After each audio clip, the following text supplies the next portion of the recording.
We're looking at the limit as x approaches 0 from the positive side of the tangent of 2x to the x. Our check yields that we have an indeterminate form of the type 0 over 0. So what I'm going to do is set this equal to L. And the reason for that, we have x in an exponent. And so I'd like to use a property of logarithms to bring that x out in front. So by setting it equal to L, we can then find the log of both sides. I'm going to use the property of limits that says that limits essentially pass through continuous functions. And so we have the limit as x approaches 0 from the positive side of the natural log of the tangent of 2x to the x is equal to the natural log of L. And then, as I said, we're going to bring this x out in front. So this equation now becomes the limit as x approaches 0 from the positive side of x times the natural log of the tangent of 2x is equal to the natural log of L. Now, attempting to directly substitute 0 in place of x, well, 0 from the positive side, we have x times the natural log of approaching 0 from the positive side.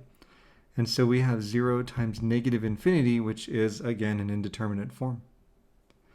And for this type, we're going to use that technique of expressing the product as a quotient. So we have the limit as x approaches 0 from the positive side of the natural log of the tangent of 2x divided by 1 over x is equal to the natural log of L. At this point, we're going to apply L'Hopital's rule. I'm not going to put equals with an h in front of this because we already have an equal sign. This is an equation after all. So this is the limit as x approaches 0 from the positive side of the derivative of the natural log of the tangent of 2x.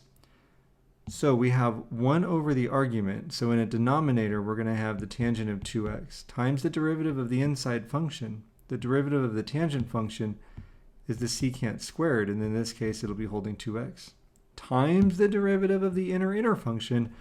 And so for the natural log of the tangent of 2x, we have 2 times the secant squared of 2x over the tangent of 2x. In the denominator, we have 1 over x, which differentiates to negative 1 over x squared. Don't forget that this is equal to, and we applied L'Hopital's rule, so a little h over the equal sign, the natural log of L. Well, at this point, we have a rather more complicated expression here for which we're trying to find the limit. Let's convert the secant squared and the tangent into sines and cosines. By so doing, we can say that we have the limit as x approaches 0 from the positive side of 2 times the cosine of 2x divided by the sine of 2x. That's from the tangent of 2x.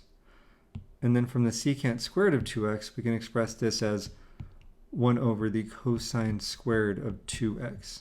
I'll write the denominator and the rest of the equation, and then we'll deal with that numerator. So this is over 1 over x squared with a minus sign.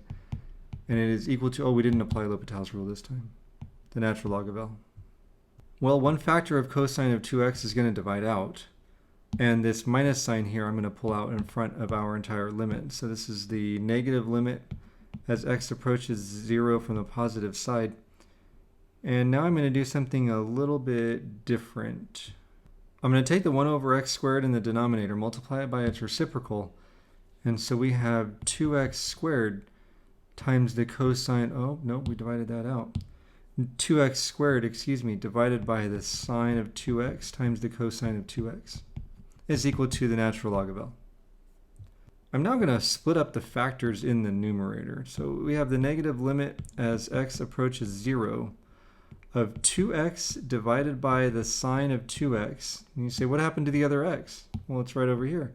Times x divided by the cosine of 2x is equal to the natural log of L. What we get out of this is, folks, we have here the limit as x approaches 0 of 2x over the sine of 2x. You may recall that that limit is equal to 1. You may have seen that in first semester calculus. If not, use L'Hopital's rule, you can verify it. As x approaches 0, 0 over the cosine of 2x is equal to 0. So negative 1 times 0 is equal to the natural log of L. Move everything up a little bit so I can fit down here.